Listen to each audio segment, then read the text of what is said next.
Doc, sobrang itim and lubog ng eye bags ko. This is Doc Jor. Ito yung result. Pakita ko yung So, ginawa. ang gagawin nating procedure today, matagal ng pangarap ni Doc Jor, yung Duoten. Ang dami na namin ginawa sa eyes niya. Nag-filler na kami and also yung vampire eye lift.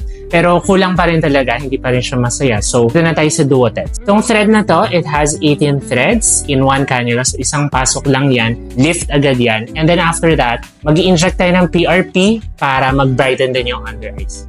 Start na tayo. So, nagmamark lang ako. Okay, so pinaprep ko si Doc. This is the thread. Nakita nyo ang kapal, no? That's 18 threads in one cannula. Okay. Painless to kasi nag-i-inject din kami ng anesthesia aside from MLAS. So, ayan lang. Bilis lang. Napasok na yung thread. Okay. Hilain ko lang palabas. Okay.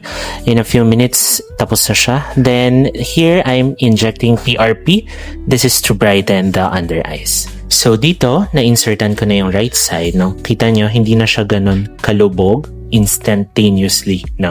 This is the final result after 1 month. So, aside from yung lubog, no, nabawasan, pumuti din yung under eyes because of the PRP, which takes some time. So, yun lang. See you sa clinic, guys.